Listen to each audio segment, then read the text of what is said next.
ગુરુ બ્રહ્મા ગુરુ વિષ્ણુ ગુરુદેવો મહેશ્વરા ગુરુ સાક્ષાત પરમબ્રહ્મ તસ્મૈ શ્રી ગુરુવે નમઃ।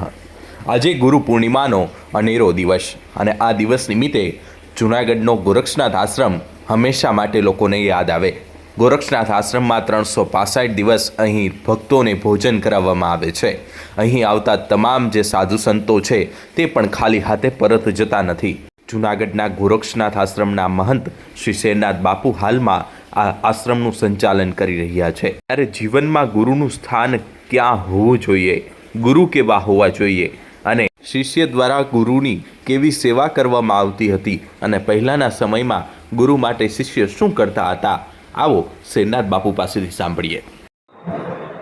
ગુરુની વિશેષતા વિશે જો પૂછવામાં આવતું તો ચોક્કસપણે એટલું કહી શકીએ કે અમારા સદગુરુ ભગવાન ત્રિલોકનાથ બાપુ, એમના ગુરુ મહારાજનું નામ હતું સોમનાથ બાપુ, જેઓ સતત સાત્વિક જીવન જીવતા હતા અને એના જીવન દરમિયાન જ્યારે જ્યારે ત્રિલોકનાથ બાપુ પાસે એવી આશા અને અપેક્ષા રાખતા હતા કે ઘણા દિવસથી ત્રિલોકનાથ બાપુ બહાર ગયેલા છે તો ક્યારે એનું આગમન થશે, તો એ સમયની અંદર જ ત્રિલોકનાથ બાપુનું આગમન થતું। ત્રિલોકનાથ બાપુનું પરિભ્રમણ રહેતું। એક અમારા સેવક સમુદાયમાં એક પ્રસિદ્ધ વાત છે, આધ્યાત્મિક જગતની અલૌકિક વાતો તો જે સુરતા સાથે સંકળાયેલી આ ઉત્તમ સંતોની તો આપણે શું કરી શકીએ, શું માણી શકીએ, શું અનુભવી શકીએ।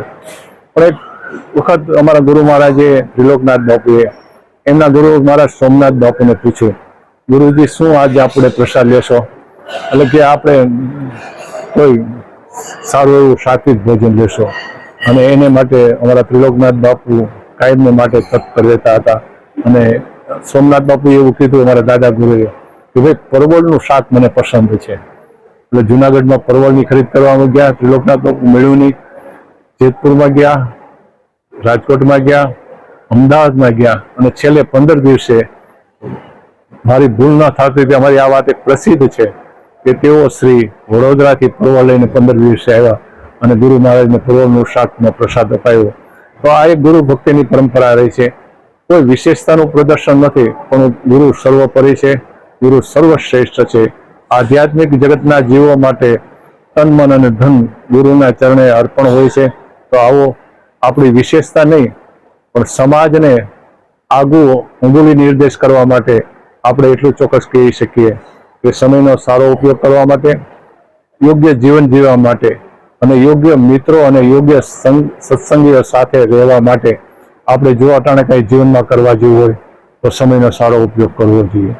તો એના માટે નામ સ્મરણ અને પરમાર્થ, પુરુષાર્થ દ્વારા કમાયેલું ધન પરમાર્થમાં વાપરવા માટે સૌ કોઈ સમાજને સાથે લઈ અને ગુરુ હાલ્યા છે। કોઈ પણ વર્ણ હોય, કોઈ પણ આશ્રમ હોય, નાનો માણસ હોય, મોટો માણસ હોય, તો જેની યોગ્યતા અને જેની લાયકાત, જેમના જીવનની અંદર સાત્વિક વાતાવરણ હોય એમને પ્રથમ સ્થાન આપ્યું છે। જેમનું યોગ્યતા અને લાયકાત સાથે નામ સ્મરણનો જપ વધારે હોય તો આવા લોકોને સંતોએ પહેલું સ્થાન આપ્યું છે। આવો આપણી અંતકરણની શુદ્ધિ માટે આપણે સૌ ગુરુના ચરણમાં પ્રાર્થના કરીએ। અમારા ગુરુ મહારાજજીનું એવું કહેવાનું હતું કાયમને માટે કે ભોજન, ભક્તિ અને ભજન આ એક અલૌકિક વસ્તુ આપણી સનાતન પરંપરામાં પૂર્વજોથી હાલી આવી છે। અમે ન ભૂલતા હોય તો આજથી 50 વર્ષ પહેલા જ્યારે અમારું અહીંયા આશ્રમમાં આવવાનું થયું ત્યારે અમારા ત્રિલોકનાથ બાપુએ ગિરનારમાં આવનારા સંતોને અને ગિરનારમાં આવનારા યાત્રાઓને સવિશેષ સાધારણ સ્વરૂપમાં હતો આશ્રમ પણ તો પણ ભોજનની વ્યવસ્થા કાયમ માટે કરી। એમનું એટલું કહેવાનું હતું કે મહાયજ્ઞ છે, ભોજન છે, એટલે અન્ન છે, અન્નદેવ છે। એમાં ખાસ કરીને ગિરનાર ક્ષેત્ર છે એટલે ગિરનાર ઉપર જવાવાળા અને આવવાવાળા, જેમને ગિરનાર જવું હોય એને એક આનંદ હોય કે ગિરનારના દર્શન કરવા છે અને ગિરનાર ઉપરથી જે યાત્રાળુ અથવા તો સાધકો કે સંતો આવ્યા હોય એનો એક લક્ષ્ય હોય કે એનો નિશાન હોય કે ભવનાથમાં જઈ ગોરક્ષનાથ આશ્રમમાં જઈને ભોજન પ્રસાદ લેશું અને જે એને ભોજનની પ્રસન્નતા અને જે એનો શાંતિનો અહેસાસ, જે સંતોષ થાય એના ઉપર અમારા ગુરુ મહારાજે કાયમ માટે ધ્યાન આપ્યું છે અને એને કહેવાનું હતું કે આ મહાયજ્ઞ છે। યોગ્ય અને લાયક વ્યક્તિને ભોજન પ્રસાદની વ્યવસ્થા કરવી એ આપણે ફરજ આવે છે, એ આપણો ધર્મ છે।